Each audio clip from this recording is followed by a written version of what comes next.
Oke, perjalanan kita hari ini kita berada di lokasi desa wisata Permandian Alami Boro-Boro. Lokasinya sangat dekat dengan Kendari. Kita sudah bersama dengan Pak Yulianto, Pak Desa Boro-Boro. Kita akan diskusi, bercerita sedikit tentang potensi desa wisata alami Boro-Boro ini.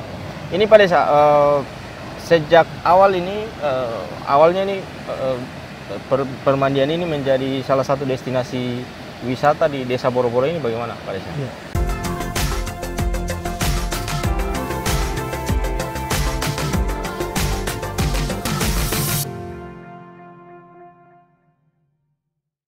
Jadi ini sejak tahun 1983, sejak datangnya di Batalan Unit 75 asrama. Jadi sudah mulai ada pengembang sering mereka sering datang mandi-mandi di sini. Oh iya, mandi-mandi. Itu tapi hanya sekedar mandi-mandi saja. Jadi pengembangan seterusnya sehingga dikenali mungkin mulai tahun 2000. 2000 akibat kemarin mulai semarak adanya tsunami di mana itu? Oh yang tsunami. Jadi rata-rata itu dari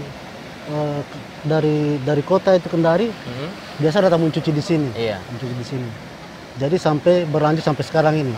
Jadi ada beberapa hal kendala kami di dinas wisata di Boro-Boro ini, Pak, karena ini dikelola oleh rumpun keluarga, peninggalan. Nah, jadi ini tanah kurang lebih 100 hektar ini, Pak, Bujur Sangkar ini.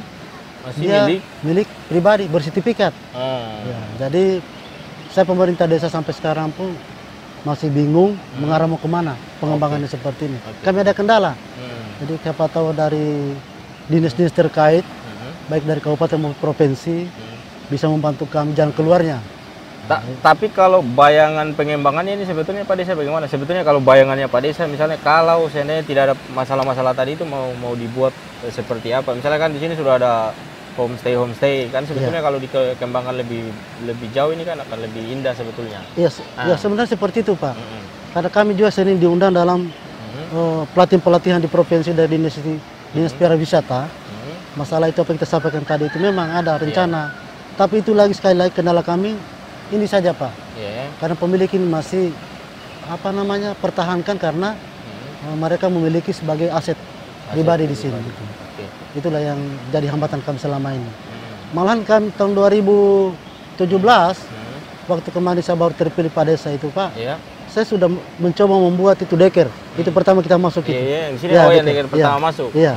Sebenarnya saya ada rencana itu mengembangkan, tapi sekali lagi saya punya kendala. Sebetulnya kalau seandainya pemiliknya dia hibahkan ke desa, tentunya pengembangannya akan lebih luar biasa ya. Ini ada berapa tahun 2014 kah? Ada bantuan dari dinas pariwisata untuk menurunkan dananya di sini, tapi kami agak kerjasama lagi yang punya lahan ini, itulah kendalanya, Pak. Tidak bisa. Jadi itu saja bagaimana jalan keluarnya ini kan bisa dibantu. Mediasi lah supaya lokasi destinasi wisata di Boro-Boro ini bisa kita kembangkan. Jujur, Pak, kalau masalah pengunjung ini yang datang biasanya kalau pengunjung ini, Pak, tidak menentu hari besar hari-hari libur tidak. Pokoknya hampir tiap hari ada terus. Apalagi kalau mau ada dari universitas ke sini, kegiatan-kegiatan di sini sering mengadakan terus hampir setiap bulan. Itu luar biasa. Yang terakhir ini Pak Desa, harapannya Pak Desa terhadap misalnya pemerintah provinsi, pemerintah kabupaten, pemerintah provinsi, sama pemerintah pusat, bagaimana Pak Desa soal maksudnya pengembangan tadi itu? Sebenarnya Pak, kalau dari dinas pariwisata kabupaten sudah berapa kali mau ingin turunkan bantuan di sini. Itulah sekali saya sampaikan, itu di kendalanya, Pak. Kalau mereka siap. Malahan ada dari dari mana itu, dia sudah melihat ini potensi yang ada di desa ini, dia mau kembangkan masalah wisata. Nah, sempat saya suruh mediasi, tapi itu lagi tidak ada jalan keluar, tidak ada. Nah, jadi ini mungkin dari dinas, bukan dosa dari dinas, dari pihak kecamatan dulu mediasi lah.